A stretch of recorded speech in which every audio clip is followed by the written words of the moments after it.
തുല്യം ചൊല്ലാൻ ആരുമില്ലേ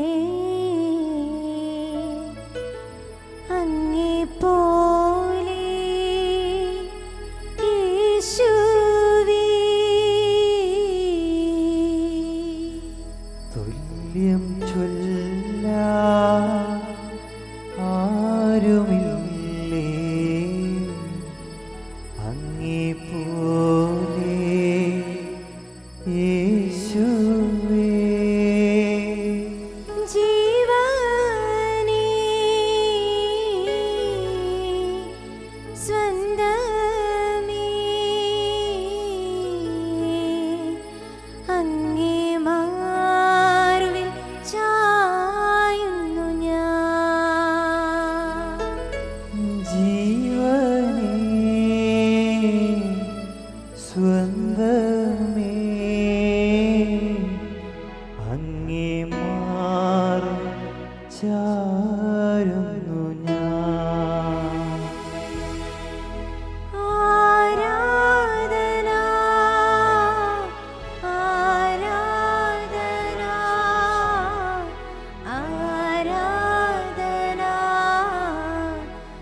ആരാധന ഒന്ന് ചേർന്ന് ആരാധിച്ചേ. ആരാധന ആരാധന ആരാധന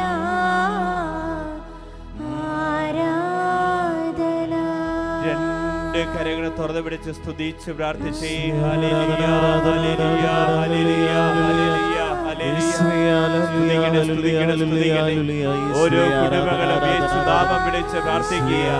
ഓരോ വ്യക്തികളും യേശുനാമം വിളിച്ച് പ്രാർത്ഥിക്കുക. ദൈവികാടുള്ള ശക്തി സകല വ്യക്തികളിലേക്ക് വ്യാപരിക്കട്ടെ. അവനെ നോക്കിയവർ പ്രകാശിതരായി. ഓ എന്റെ കർത്താവേ, തളർന്ന മനസ്സ് തകർന്ന ജീവിതവുമായി ഞങ്ങൾ അങ്ങേ വിളിച്ച് പ്രാർത്ഥിക്കുന്നു. ഞങ്ങളെ അനുഗ്രഹിക്കണമേ, ഞങ്ങളുടെ കുടുംബങ്ങളെ ആസ്വദിക്കണമേ, ഞങ്ങളുടെ ഉദ്യമങ്ങളെ നീ അവിടുന്ന് അനുഗ്രഹിക്കണമേ. അഭിഷേകം കൊണ്ട് നിറയ്ക്കണമേ, കൃപകൾ കൊണ്ട് നിറയ്ക്കണമേ. രണ്ട് കരങ്ങൾ കർത്താവിന്റെ സന്നിധിയിലേക്ക് ഉയർത്തി ശക്തമായി സ്തുതിച്ച് സ്തുതിച്ച് പ്രാർത്ഥിക്കട്ടെ. യേശുവേ യേശുവേ ആരാധന. ഒന്ന് ചേർന്ന് ആരാധിക്കുക. യേശുവേ ആരാധന. അബ്രാഹത്തെ പോലെ ആരാധിച്ച് യേശുവേ ആരാധന. ഇസഹാക്കിനെ പോലെ ആരാധിച്ച് യേശുവേ ആരാധന. പരിശുദ്ധമ്മയെ പോലെ ആരാധിച്ച് യേശുവേ ആരാധന. സ്ലീഹന്മാരെ പോലെ ആരാധിച്ച് യേശുവേ ആരാധന. മാലാഖമാരെ പോലെ ആരാധിച്ച് യേശുവേ ആരാധന. കരങ്ങൾ കൂപ്പി ആരാധിച്ച് യേശുവേ ആരാധന. പരിശുദ്ധ പരമ ദിവ്യകാരുണ്യത്തിന് എന്നേരവും ആരാധനയും സ്തുതിയും പുകഴ്ചയും ഉണ്ടായിരിക്കട്ടെ. പരിശുദ്ധ പരമ ദിവ്യകാരുണ്യത്തിന് എന്നേരവും ആരാധനയും സ്തുതിയും പുകഴ്ചയും ഉണ്ടായിരിക്കട്ടെ.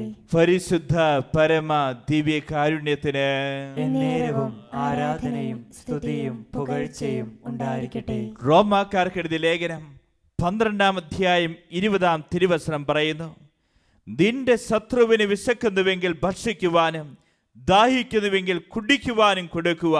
ഇതുവഴിയായി നീ അവന്റെ ശിരസിൽ തീക്കനൽ കൂന കൂട്ടാം. വീണ്ടും കർത്താവിന്റെ തിരുവചനം തരുന്നു. സുഭാഷിത പുസ്തകം 25-ാം അധ്യായം 21-22 തിരുവചനങ്ങൾ. ശത്രുവിന് വിശക്കുമ്പോൾ ആഹാരവും ദാഹത്തിന് ജലവും കൊടുക്കുക. അത് അവന്റെ തലയിൽ പശ്ചാത്താപത്തിന്റെ തീക്കനൽ കൂട്ടും. കർത്താവ് നിനക്ക് പ്രതിഫലം നൽകുകയും ചെയ്യും. കർത്താവിൻ്റെ അനുഗ്രഹമാണ് ഓരോ വ്യക്തികൾക്കും ലഭിച്ചുകൊണ്ടിരിക്കുന്നത്. എന്നാൽ കർത്താവിൻ്റെ അനുഗ്രഹം ലഭിക്കുന്നതിന്, അഭിഷേകം ലഭിക്കുന്നതിന് തടസ്സമായി നിൽക്കുന്ന ഒരു മേഖലയാണ് ഇന്ന് ഈ ആരാധനയിൽ നമ്മൾ ഓരോരുത്തരും ധ്യാനിക്കുവാൻ പോകുന്നത്. ഓർക്കുക മക്കളെ, തീക്കനൽ എപ്പോഴും പരിശുദ്ധാത്മാവിന്റെ പ്രതീകമാണ്. എങ്കിൽ നീ ആരുടെ ശിരസിലാണോ തീക്കനൽ കൂന കൂട്ടുന്നത്, നിനക്ക് അഭിഷേകം ലഭിക്കുമെന്ന് ദൈവത്തിന്റെ പരിശുദ്ധാത്മാവ് നമ്മോട് ആഹ്വാനം ചെയ്യുകയാണ്. നമ്മൾ കണ്ടുമുട്ടുകയാണ് ഉൽപ്പത്തിയുടെ പുസ്തകം 25-ാം അധ്യായം മുതൽ 33-ാം അധ്യായം വരെ 2 കഥാപാത്രങ്ങളെ. ഒന്ന് യാക്കോബ്, 2 യാക്കോബിന്റെ സഹോദരൻ ഏസാവ്. 2 പേരും അമ്മയുടെ ഉദരത്തിലായിരുന്ന സമയം മുതൽ മുട്ടനാടിന്റെ സ്വഭാവം കാണിച്ച ഒരാൾ പുറത്തേക്ക് വരുമ്പോൾ മറ്റേയാൾ കുതികാലെ പിടിച്ചു വലിച്ചു എന്ന വചനം പറയുന്നത്. എന്നാൽ പ്രിയപ്പെട്ടവരെ, യാക്കോബ് തൻ്റെ സഹോദരൻ ഏസാവിനെ പറ്റിച്ച് കടിഞ്ഞൂൽ പുത്രസ്ഥാനം സ്വന്തമാക്കിയ. ഇതിനുശേഷം യാക്കോബ് തിരിച്ചറിയുകയാണ്, എനിക്ക് ഈ ദേശത്ത് ഈ നാട്ടിൽ നിൽക്കാൻ ഇനി പറ്റില്ല. തൻ്റെ സഹോദരൻ ഏത് രീതിയിലും തന്നെ ആക്രമിക്കാൻ സാധ്യതയുണ്ട്. യാക്കോബ് എന്താ ചെയ്തേ എന്നറിയൂ? യാക്കോബ് അവിടെ നിന്ന് ഒളിച്ചോടിപ്പോയി ലാബാന്റെ ദേശത്തേക്ക്. അവിടെ ചെന്നു. യാക്കോബിന് ഇന്ന് വലിയ നിലയിലായി, ധാരാളം സമ്പത്തായി, ധാരാളം ആടുമാടുകളായി, ധാരാളം ഭാര്യമാരായി, മക്കളായി. എന്നിരുന്നാലും യാക്കോബ് തിരിഞ്ഞു നോക്കുകയാണ്, എന്തോ എൻ്റെ ജീവിതത്തിൽ കുറവുണ്ട്. ഇന്നെല്ലാം ഉണ്ട് എന്ന് ഞാൻ പറയുന്നുണ്ടെങ്കിലും എൻ്റെ ഉള്ളിൻ്റെ ഉള്ളിൽ ഒരു ശൂന്യത ഞാൻ അനുഭവിക്കുന്നുണ്ട്. യാക്കോബ് തിരിച്ചറിഞ്ഞു, എൻ്റെ ജീവിതത്തിൽ ദൈവത്തിൻ്റെ അനുഗ്രഹം ലഭിക്കുന്നില്ല, ദൈവത്തിൻ്റെ അഭിഷേകം ജ്വലിക്കുന്നില്ല. യാക്കോബിന്റെ ജീവിതത്തിൽ ദൈവത്തിൻ്റെ അനുഗ്രഹവും അഭിഷേകം ജ്വലിക്കാത്തതിന് കാരണം യാക്കോബ് തിരിച്ചറിഞ്ഞു, എൻ്റെ സഹോദരൻ ഏസാവിൻ്റെ ഹൃദയത്തിൽ കിടക്കുന്ന വെറുപ്പാണ് എൻ്റെ ജീവിതത്തിൽ ദൈവത്തിൻ്റെ അനുഗ്രഹം ഒഴുകാത്തതിന് കാരണം. യാക്കോബിന് ആരോടും വെറുപ്പില്ല, യാക്കോബിന് ആരോടും വിദ്വേഷയില്ല. പക്ഷേ യാക്കോബിന്റെ ജീവിതത്തിൽ ദൈവത്തിൻ്റെ അനുഗ്രഹം ഒഴുകാത്തതിന് കാരണം ഏസാവിൻ്റെ ഹൃദയത്തിൽ കിടക്കുന്ന വെറുപ്പ്. എങ്കിൽ പ്രിയപ്പെട്ടവരെ, എങ്ങനെയാണ് യാക്കോബ് നഷ്ടപ്പെട്ടു പോയ അഭിഷേകവും കൃപയും തൻ്റെ വ്യക്തിപരമായ ജീവിതത്തിലേക്ക് നിറയ്ക്കാൻ ശ്രമിച്ചത്? ഈ കാലഘട്ടത്തിലും ഓർക്കേണ്ട കാര്യമാണ്, വലിയ സമ്പത്തും വലിയ വീടും വലിയ ബിസിനസ് സ്ഥാപനങ്ങളും എല്ലാം ഉണ്ട്. പക്ഷേ എൻ്റെ ഹൃദയത്തിൻ്റെ അകത്ത് ഒരു ശൂന്യത, അഭിഷേകം ഇല്ലാത്ത അവസ്ഥ, കൃപയില്ലാത്ത അവസ്ഥ. നീ തിരിച്ചറിയുക, നിനക്കാരോടും വെറുപ്പും വിദ്വേഷവും കാണില്ല. എന്നാൽ ഏതെങ്കിലും ഏസാവിൻ്റെ ഹൃദയത്തിൽ കിടക്കുന്ന വെറുപ്പാണ് മക്കളെ നിന്റെ ജീവിതത്തിൽ ദൈവത്തിൻ്റെ അനുഗ്രഹവും ദൈവത്തിൻ്റെ അഭിഷേകം ഒഴുകാത്തതിന് കാരണം. എങ്കിൽ എങ്ങനെയാണ് യാക്കോബ് തൻ്റെ ഹൃദയത്തിൽ നഷ്ടപ്പെട്ടു പോയ അഭിഷേകവും കൃപയും തിരിച്ചു കൊണ്ടുവന്നത്? ഉൽപ്പത്തിയുടെ പുസ്തകം 33-ാം അധ്യായം 1 മുതൽ 4 വരെയുള്ള തിരുവചനത്തിൽ കാണുകയാണ്, യാക്കോബ് തിരിച്ചു നടക്കാൻ തീരുമാനിച്ചു. വർഷങ്ങൾക്ക് മുമ്പ് ഞാൻ പറ്റിച്ചു പോന്ന എൻ്റെ സഹോദരൻ ഏസാവിൻ്റെ അടുക്കിലേക്ക്. ഈ വചനഭാഗം നമുക്കൊന്ന് ശ്രമിക്കാം. യാക്കോബ് തലയുയർത്തി നോക്കിയപ്പോൾ ഏസാവ് 100 പേരുടെ അകമ്പടിയോടുകൂടെ വരുന്നത് കണ്ടു. ഉടനെ യാക്കോബ് മക്കളെ വേർതിരിച്ച് ലേയായുടെയും റാഹേലിൻ്റെയും 2 പരിചാരകരുടെയും അടുക്കലായി നിർത്തി. അവൻ പരിചാരകരെയും അവരുടെ മക്കളെയും മുൻപിലും ലേയായെയും മക്കളെയും അതിനു പുറകിലും റാഹേലിനെയും ജോസഫിനെയും അതിലും പുറകിലും നിർത്തി. യാക്കോബ് ഏസാവിൻ്റെ ദേശത്തേക്ക് തിരിച്ചു നടക്കുക. അന്ന് ഒറ്റയ്ക്കാണ് തിരിച്ചു പോകുന്നതെങ്കിൽ ഇന്ന് യാക്കോബിൻ്റെ അവസ്ഥ എന്താ? ഇഷ്ടംപോലെ മക്കളുണ്ട്, ഭാര്യമാരുണ്ട്, വളർത്തുമൃഗങ്ങളുണ്ട്, സഹോദരന്മാരുണ്ട്. ഒരു പടയായിട്ടാണ് ഏസാവിൻ്റെ ദേശത്തേക്ക് യാക്കോബ് തിരിച്ചു നടക്കുന്നത്. ആ സമയത്ത് എങ്ങനെയോ ഏസാവ് പറഞ്ഞു, വർഷങ്ങൾക്ക് മുമ്പ് തന്നെ പറ്റിച്ചു പോയ തൻ്റെ സഹോദരൻ യാക്കോബ് ഇതാ തിരിച്ചു വരുന്നു. യാക്കോബ് എന്താ ചെയ്തേ എന്നറിയോ? ഏസാവ് എന്താ ചെയ്തേ എന്നറിയോ?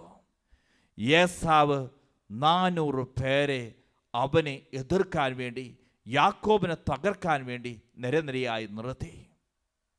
വർഷങ്ങൾക്ക് മുമ്പ് എന്നെ പറ്റിച്ചു പോയ എൻ്റെ സഹോദരനെ ഏത് രീതിയിലും തകർക്കണം, ഇതാണ് ഏസാവിൻ്റെ ഉള്ളിലുള്ള ചിന്ത. എന്നാൽ യാക്കോബിൻ്റെ ഉള്ളിലുള്ള ചിന്ത എന്താ? യാക്കോബ് ഗണമായി നിർത്തിയിരിക്കുക. ഏറ്റവും മുമ്പിൽ സഹോദരന്മാർ, ഭാര്യമാർ, മക്കള്, ഏറ്റവും കൂടുതൽ സ്നേഹിക്കുന്ന തൻ്റെ ഭാര്യ ലേയയും ജോസഫിനെയും ഏറ്റവും പുറകിൽ നിർത്തി. ഇതിനുശേഷം വചനം പറയുകയാണ്, യാക്കോബ് ഇവിടെ നിന്നു എന്ന്. വചനം പറയുന്നു, 3-ാമത്തെ വചനമാണ്, അവൻ അവിടെ മുൻപേ നടന്നു. ഏറ്റവും മുമ്പിൽ യാക്കോബ്. അടി കിട്ടുകയാണെങ്കിൽ എനിക്കാദ്യം അടി കിട്ടിക്കോട്ടെ. ഇതിനുശേഷം യാക്കോബ് ചെയ്ത് എന്താണെന്നറിയൂ? സഹോദരൻ്റെ അടുത്തെത്തുവോളം 7 തവണ നിലം മുട്ടെ താണു വണങ്ങി. ഏസാവാകട്ടെ ഓടിച്ചെന്ന് അവനെ കെട്ടിപ്പിടിച്ച് ചുംബിച്ചു. ഇരുവരും കരഞ്ഞു. പുലിക്കുട്ടിയെപ്പോലെ വന്ന ഏസാവിനെ യാക്കോബ് കുഞ്ഞാടാക്കി മാറ്റി. എന്താ ചെയ്തേ? യാക്കോബ് തൻ്റെ സഹോദരൻ ഏസാവിൻ്റെ മുമ്പിൽ 7 തവണ നിലം മുട്ടെ താണു വണങ്ങി. അപ്പോൾ അവർക്ക് നഷ്ടപ്പെട്ടു പോയ അഭിഷേക കൃപ അവിടെ തിരിച്ചു കിട്ടിയ. എന്താ സംഭവിച്ചേ? പുലിക്കുട്ടിയെ പോലെ വന്ന ഏസാവ് യാക്കോബിനെ കെട്ടിപ്പിടിച്ചു. ഇരുവരും കരഞ്ഞു എന്ന് വചനം പറയുക. ഇതാണ് നമ്മൾ നേരത്തെ കേട്ട വചനത്തിന്റെ അർത്ഥം. നിന്റെ ശത്രുവിന് വിശക്കുന്നുവെങ്കിൽ ഭക്ഷിക്കുവാനും ദാഹിക്കുന്നുവെങ്കിൽ കുടിക്കുവാനും കൊടുക്കുക. അതുവഴി നീ അവന്റെ ശിരസിൽ തീക്കനൽ കൂനകൂട്ടും. എങ്ങനെയാണ് യാക്കോബ് തൻ്റെ സഹോദരൻ ഏസാവിന്റെ ശിരസിൽ തീക്കനൽ കൂനകൂട്ടിയത്? ഇതുപോലെ തന്നെ നമ്മളും ഈ കാലഘട്ടത്തിൽ തിരിച്ചറിയേണ്ടതാണ്. എനിക്കാരോടും വെറുപ്പും വിദ്വേഷവും ഇല്ല. പക്ഷേ ഏതെങ്കിലും ഏസാവുകളുടെ ഹൃദയത്തിൽ കിടക്കുന്ന വെറുപ്പ് നിന്റെ ജീവിതത്തിൽ, നിന്റെ കുടുംബത്തിൽ ദൈവത്തിൻ്റെ അനുഗ്രഹവും അഭിഷേകം ഒഴുകുന്നതിന് തടസ്സമാണ്. വചനം പറയുന്നു, മത്തായിയുടെ സുവിശേഷം 18-ാം അധ്യായം 35-ാം തിരുവചനം, നിന്റെ സഹോദരനോട് ഹൃദയപൂർവ്വം ക്ഷമിക്കുന്നില്ലെങ്കിൽ എൻ്റെ സ്വർഗസ്ഥനായ പിതാവ് നിങ്ങളോടും ഇതുപോലെ തന്നെ പ്രവർത്തിക്കാം. എങ്ങനെയാണ് എൻ്റെ സഹോദരനോട് ഞാൻ ക്ഷമിക്കേണ്ടത്? ഹൃദയപൂർവ്വം നീ ക്ഷമിക്കണം. ഇന്ന് ഈശോയുടെ സന്നിധിയിൽ ഈ ആരാധനയിലായിരിക്കുമ്പോൾ എൻ്റെ ഹൃദയത്തിൽ ആരോടെങ്കിലും വെറുപ്പും വിദ്വേഷമുണ്ടോ? വിശുദ്ധ കൊച്ചുരഹസ്യ പുണ്യവതി ഉണ്ടല്ലോ, തൻ്റെ സഹോദരിമാരോട് ഏതെങ്കിലും രീതിയിൽ വെറുപ്പും വിദ്വേഷവും ഉണ്ടായി കഴിയുമ്പോൾ കൊച്ചുരഹസ്യ പുണ്യവതി അതിനെ നേരിട്ടത് എങ്ങനെയാ? കൊച്ചുരഹസ്യ പുണ്യവതി അതിന് പറഞ്ഞു തരുന്നതാണ്, എന്നോട് ഏതെങ്കിലും സഹോദരിമാർക്ക് വെറുപ്പും വിദ്വേഷം ഉണ്ടെങ്കിൽ ഞാൻ ആ സഹോദരിയെ വിശുദ്ധിയായി കണ്ട് ചിന്തിച്ചു. എന്നെ ദ്രോഹിച്ച വ്യക്തി എൻ്റെ മുമ്പിൽ വിശുദ്ധിയായി നിൽക്കുന്നു. വിശുദ്ധ കൊച്ചുരഹസ്യ പുണ്യവതി വീണ്ടും ചെയ്തതാണ്, ഈ സഹോദരി ഈശോയ്ക്ക് പ്രിയപ്പെട്ടതാണ്, ഈ സഹോദരിയെ ഈശോ സ്നേഹിക്കുന്നു എന്ന് ഞാൻ ചിന്തിച്ചു. മൂന്നാമതായി, ഈ സഹോദരിയെ സൃഷ്ടിച്ച ഈശോയെ ഓർത്ത് ഞാൻ നന്ദി പറഞ്ഞ് പ്രാർത്ഥിക്കാൻ തുടങ്ങി. നാലാമതായി, ആ സഹോദരിക്കായി എന്നും പ്രത്യേകമായി പ്രാർത്ഥിക്കും. 5, ഈ സഹോദരിയെ കണ്ടു കഴിഞ്ഞാൽ ബോധപൂർവം ഞാൻ സ്നേഹിക്കാൻ ശ്രമിച്ചു. ആ സഹോദരിയെ കണ്ടു കഴിഞ്ഞാൽ സ്നേഹപൂർവ്വം ഞാൻ പുഞ്ചിരിക്കാൻ ശ്രമിച്ചു. കണ്ടോ വിശുദ്ധാത്മാക്കളെ എങ്ങനെയാണ് അഭിഷേകം നിറച്ചത്? നമുക്ക് ഈശോയോട് പ്രാർത്ഥിക്കാം. എൻ്റെ ഹൃദയത്തിലും ഇതുപോലത്തെ അവസ്ഥയാണ്. എനിക്കാരോടും വെറുപ്പും വിദ്വേഷമില്ല. ഏതെങ്കിലും ഏസാവിൻ്റെ ഹൃദയത്തിൽ കിടക്കുന്ന വെറുപ്പ എൻ്റെ ഉള്ളിൻ്റെ ഉള്ളിൽ ദൈവത്തിൻ്റെ അഭിഷേകം, ദൈവത്തിൻ്റെ കൃപ ഒഴുകാത്തതിൻ്റെ കാരണം. ഞാൻ ഒരുപാട് അധ്വാനിക്കുന്നുണ്ട്, പക്ഷേ അധ്വാന ഫലം അനുഭവിക്കാൻ പറ്റാത്തതിൻ്റെ കാരണം ഹൃദയത്തിൽ കിടക്കുന്ന വെറുപ്പും വിദ്വേഷമാണ്. ഇതുപോലെ തന്നെ എൻ്റെ മക്കളുടെ ജീവിതം പച്ചപിടിക്കുന്നില്ല, പരീക്ഷയിൽ പരാജയപ്പെടുന്നു, എന്തു ചെയ്താലും ശരിയാവാത്ത അവസ്ഥ. ഞാൻ തിരിച്ചറിയുന്നു, എൻ്റെ ഹൃദയത്തിൽ കിടക്കുന്ന വെറുപ്പും വിദ്വേഷമാണ് ദൈവത്തിൻ്റെ അഭിഷേകം എൻ്റെ കുടുംബത്തിലേക്ക് ചൊരിയാത്തത്. ഇതുപോലെ തന്നെ ഞങ്ങളുടെ കുടുംബ ജീവിതത്തിൽ എന്നും അസ്വസ്ഥത, പരസ്പരം അംഗീകരിക്കാനോ ക്ഷമിക്കാനും പറ്റാത്ത അവസ്ഥ. ഞാൻ തിരിച്ചറിയുന്നു, എൻ്റെ ഹൃദയത്തിൽ കിടക്കുന്ന വെറുപ്പും വിദ്വേഷമാണ് എൻ്റെ കുടുംബ ജീവിതത്തിൽ ഈ അസ്വസ്ഥതയ്ക്ക് കാരണം. ഏതെങ്കിലും വ്യക്തികൾ വെറുപ്പും വിദ്വേഷമായി ജീവിക്കുന്നുണ്ടോ? തിരിച്ചറിഞ്ഞു, ആ വ്യക്തിയുടെ ആത്മാവിനെ ബാധിക്കും, ശരീരത്തെ ബാധിക്കും, മനസ്സിനെ ബാധിക്കും. ഒരു സ്വസ്ഥതയുണ്ടാവില്ല. ഇതുപോലെ തന്നെ വെറുപ്പും വിദ്വേഷമായി നടക്കുന്ന വ്യക്തി, ഏകാഗ്രത ആ വ്യക്തിക്ക് ഉണ്ടാവില്ല. ഏത് സമയവും അതൊക്കെ മനസ്സിലേക്ക് വരികയല്ലേ, മുറിവുകളൊക്കെ വീണ്ടും വീണ്ടും മനസ്സിലേക്ക് വരികയല്ലേ. ആത്മീയമായിട്ട് ഈ വ്യക്തിക്ക് വളരാനേ സാധിക്കുകയില്ല. വെറുപ്പും വിദ്വേഷമുള്ള വ്യക്തി എത്ര പ്രാർത്ഥിച്ചു കഴിഞ്ഞാലും ദൈവത്തിന് അനുഗ്രഹം വർഷിക്കാൻ സാധിക്കുകയില്ല. വിദ്വേഷത്തിൻ്റെ കരിമ്പാറയിൽ ദൈവത്തിൻ്റെ അനുഗ്രഹം എപ്പോഴും തടസ്സമായി നിൽക്കുക. ഇതുപോലെ തന്നെ ദുശീലങ്ങൾക്ക് ആ വ്യക്തി അടിമപ്പെടാം. ഇന്നോർത്തേ, ചില ദുശീലങ്ങൾക്ക് നീ അടിമപ്പെട്ടതിൻ്റെ കാരണം, ചില പാപബന്ധനങ്ങളിൽ നീ കിടക്കുന്നതിൻ്റെ കാരണം നിന്റെ ഹൃദയത്തിൽ കിടക്കുന്ന വെറുപ്പാണ്. ഇതുപോലെ തന്നെ നിന്റെ കുടുംബത്തിലേക്കും തലമുറയിലേക്കും ഒഴുകേണ്ട ദൈവത്തിന് അഭിഷേകം അവിടെ നഷ്ടപ്പെട്ടു പോകുക. രണ്ട് കരങ്ങളും കർത്താവിന്റെ സന്നിധിയിലേക്ക് ഉയർത്താം. യേശു കാൽവരിയുടെ നെറുകയിൽ കിടന്നുകൊണ്ട് പ്രാർത്ഥിച്ചതുപോലെ നമുക്കും പ്രാർത്ഥിക്കാം. പിതാവേ, ഇവരോട് ക്ഷമിക്കണമേ. യേശു പ്രാർത്ഥിച്ചു, പിതാവേ, ഇവരോട് ക്ഷമിക്കണമേ. നീ ഒന്ന് പ്രാർത്ഥിച്ചേ. യേശുവിനെ പോലെ നീ ഒന്ന് പ്രാർത്ഥിച്ചേ. യേശുവിനെ പോലെ ചങ്ക് പൊട്ടി ഒന്ന് വിളിച്ചേ. യേശുവിനെ പോലെ ചങ്ക് പൊട്ടി നീ വിളിച്ച് പ്രാർത്ഥിച്ചേ. അവരോടൊക്കെ ഒന്ന് ക്ഷമിക്കാൻ കർത്താവ് നിന്നോട് ആഹ്വാനം ചെയ്യുക. ചില വ്യക്തികളുടെ മുഖങ്ങൾ കർത്താവ് കാണിച്ചു തരുന്നില്ലേ? ചില വ്യക്തികളുടെ പേരുകൾ കർത്താവ് കാണിച്ചു തരുന്നില്ലേ?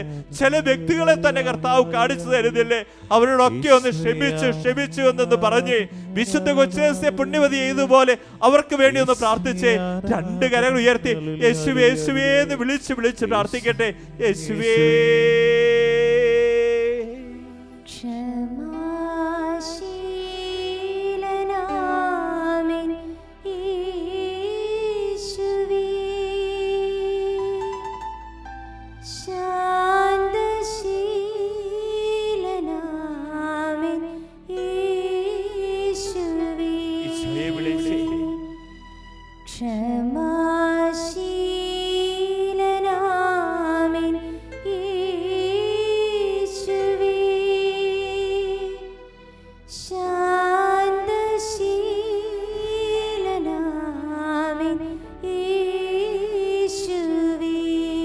രണ്ട് കരങ്ങൾ ഹൃദയത്തോട് ചേർത്ത് വെക്കുക. ദീവികാരണത്തിലേക്ക് തന്നെ നോക്കിക്കൊണ്ടിരിക്കുക. സങ്കീർത്തനം 85 അധ്യായം 5 തിരുവചനത്തിൽ പിതാവായ ദൈവത്തിന്റെ സ്വഭാവം പറയുന്നുണ്ട്. വചനം ഇങ്ങനെയാണ് പറയുന്നത്: കർത്താവേ, അങ്ങ് നല്ലവനും ക്ഷമാശീലനുമാണ്. അങ്ങയെ വിളിച്ചപേക്ഷിക്കുന്നവരോട് അങ്ങ് സമൃദ്ധമായി കൃപ കാണിക്കുന്നു. അപ്പന്റെ സ്വഭാവ, അപ്പൻ ക്ഷമാശീലന.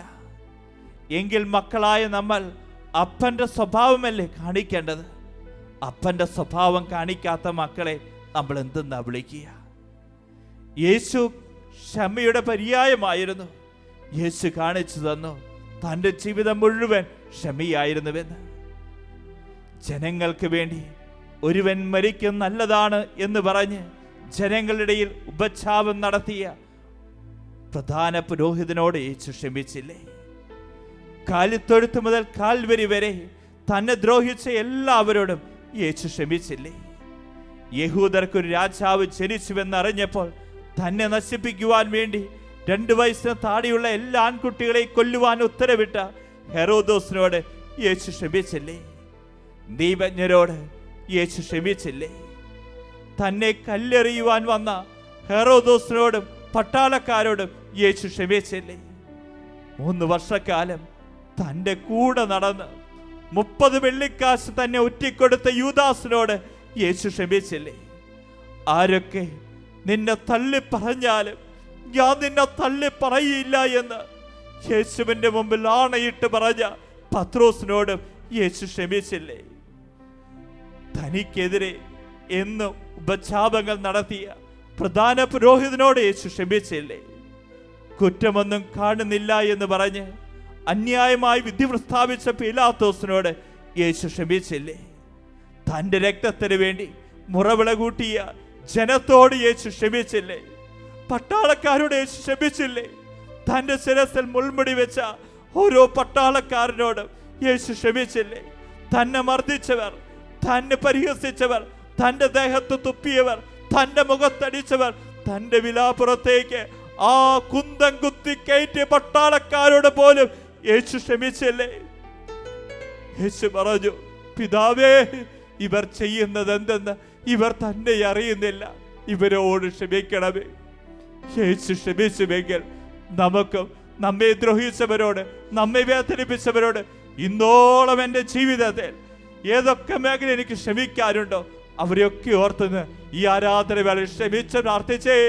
ദീപികാഠിത്തൊരു ശക്തി, ദീപികാഠിത്തൊരു പ്രകാശം നിന്റെ ജീവിതത്തിന്റെ മേലൊഴുകുന്ന സമയമാ.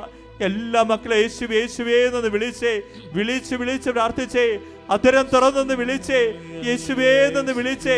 ഹൃദയം തുറന്നൊന്ന് വിളിച്ചേ, യേശുവേ എന്ന് വിളിച്ചേ. മനമുരുകി ഒന്ന് വിളിച്ചേ. കർത്താവിന്റെ ശക്തി സകല വ്യക്തികളിലേക്ക് അവിടുന്ന് ഒഴുകട്ടെ. ക്ഷമിക്കാനുള്ള വ്യക്തികളെയൊക്കെ മുന്നിൽ കണ്ടുകൊണ്ട് ക്ഷമിച്ച് പ്രാർത്ഥിക്കുക. അധരം തുറന്ന് വിളിച്ച് പ്രാർത്ഥിക്കുക. കൃപയൊഴുകട്ടെ, ശക്തി ഒഴുകട്ടെ. ദൈവത്തിന്റെ പരിശുദ്ധാത്മാവിന്റെ അഭിഷേകം നിറയട്ടെ. രണ്ട് കരങ്ങൾ ഉയർത്തി വിളിച്ചുണരട്ടെ. യേശുവേ. കഠിനമാമിൻ ഹൃദയം തവ ഹൃദയം പോലെയാക്കണേ.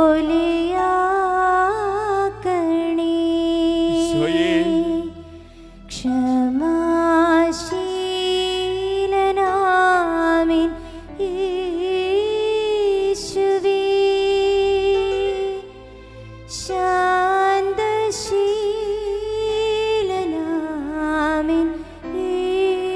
യേശുവേ. രണ്ട് കരങ്ങളെ ഹൃദയത്തോട് ചേർത്ത് വെച്ച റോമാക്കാർക്ക് എഴുതിയ ലേഖനം 12-ാം അധ്യായം 20-ാം തിരുവചനം പറയുന്നു, നിന്റെ ശത്രുവിന് വിശക്കുന്നുവെങ്കിൽ ഭക്ഷിക്കുവാനും ദാഹിക്കുന്നുവെങ്കിൽ കുടിക്കുവാനും കൊടുക്കുക. അതുവഴിയായി നീ അവന്റെ ശിരസിൽ തീക്കനൽ കൂനകൂട്ടാം. എനിക്കാരോടും വെറുപ്പും വിദ്വേഷവുമില്ല. എന്നാൽ ഏതെങ്കിലും ഏസാവിന്റെ ഹൃദയത്തിൽ കിടക്കുന്ന വെറുപ്പ നിന്റെ ജീവിതത്തിൽ ദൈവത്തിന്റെ അനുഗ്രഹം ലഭിക്കാത്തത്, ദൈവത്തിന്റെ അഭിഷേകം നിന്റെ കുടുംബത്തിലേക്ക് ഒഴുകാത്തത്. ഈശോയോട് ഈ സമയം നീ ഒന്ന് ആ വ്യക്തികളെയൊക്കെ ഒന്ന് സമർപ്പിച്ച് പ്രാർത്ഥിച്ചേ. ഈശോ അനുഗ്രഹിക്കും നിന്റെ കുടുംബത്തെ, നിന്റെ ഹൃദയത്തെ ദൈവത്തിന്റെ അഭിഷേകം കൊണ്ട് നിറയ്ക്കും. യാക്കോബ് എങ്ങനെയാണ് തന്റെ ജീവിതത്തിൽ ദൈവത്തിന്റെ അഭിഷേകം നിറച്ചത്? ഏസാവിന്റെ മുമ്പിൽ 7 തവണ നിലമുട്ടെ താണു വണങ്ങി.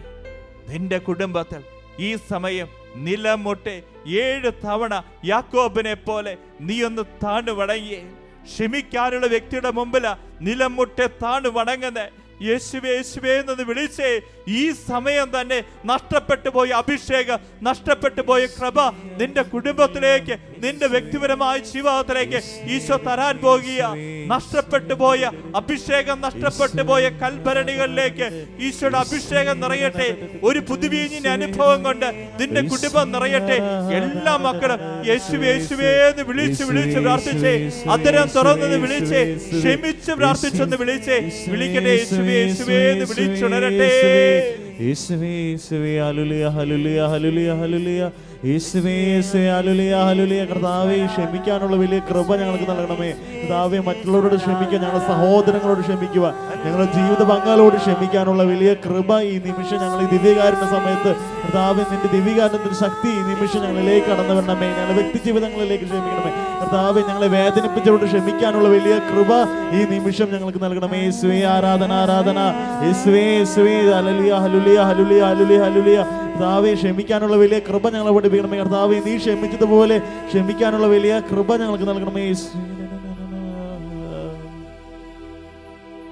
പരിശുദ്ധ പരമാ ദിവ്യകാരുണ്യത്തിനെ എന്നേരവും ആരാധനയും സ്തുതിയും പുകഴ്ചയും ഉണ്ടായിരിക്കട്ടെ.